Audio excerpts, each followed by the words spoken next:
महत्वाची गोष्ट आहे की संख्या कमी का झाली.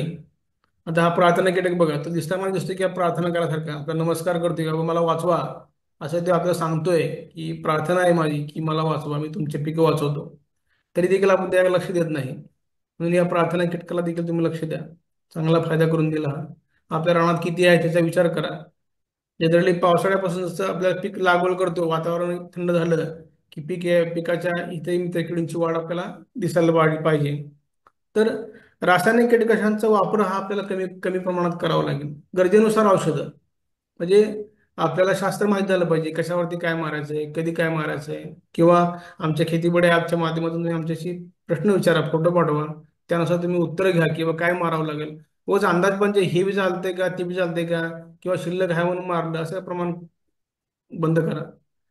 कीटकनाशकांचा अधिवास जो आहे मुख्य जे राहायचा, तो नष्ट होत चाललेला आहे. तो कुठेतरी पण आपल्याला रिबिल्ड करावा लागेल, डेव्हलप करावं लागेल. मशागत जमिनीची कमी करा. अति मशागत ही धोकादायक आहे, त्यामुळे नुकसान होते. बांधावरची लागवड जी काही झाडांची आहे, ती तोड आहे, ती तोड थांबवून टाका. जो अन्न साखळीतला व्यत्यय झालेला आहे तो कुठेतरी आपल्याला परत त्यामध्ये आणावं लागेल. आणि ही जैवविविधता जी आहे ती टिकून ठेवली तर आता आपल्याला ह्या कमी झालेल्या संख्येवरती काम करता येईल. आणि संख्या भयानक ह्रास झालेला जैवविविधतेचा पर्यायाने ती तुमची संख्या कमी झालेली आहे. आता हे यांचं प्रमाण वाढवायचं कसं, तर महत्वाचं म्हणजे कीटकनाशकांचा वापर कमी करायचा. मग असं सांगितलं.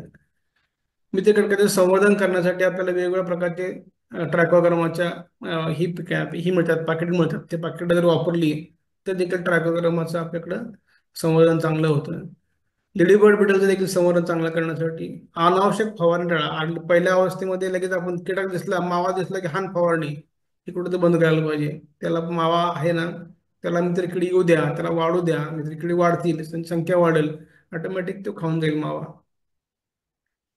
कीटकनाशकांचं जे अधिवास आहे, पाणथळ जागा महत्वाच्या ज्या आहेत त्यासाठी तयार करणं गरजेचं राहील. सापळा पिकं किंवा फुलझाडांची लागवड करणे, त्या देखील आपल्याला ही मित्रकिडींची वाढ चांगली दिसते. महत्वाचं म्हणजे जैविक कीटकनाशकांचा वापर करत नाही. कीटकनाशक वापरताना रासायनिक कीटकनाशक लगेच हात घालायचं नाही, किंवा लगेच किड दिसली की आणलं 2 बाटल्या हाणल्या नाही. त्यासाठी आपल्याला जैविक कीटकनाशकांचा काय वापर करता येईल का, पहिल्या फेजमध्ये आपल्याला ह्या जैविक कीटकनाशकांचा वापर करता येईल. प्रोटेक्टम नावाचं एक औषध आहे की ज्याचं आपण पहिल्या अवस्थेमध्ये फवारणी केली तर बऱ्याच वेळेला जी काही रसरसक किडी आहे यांचा बंदोबस्त चांगल्या प्रकारे होतो.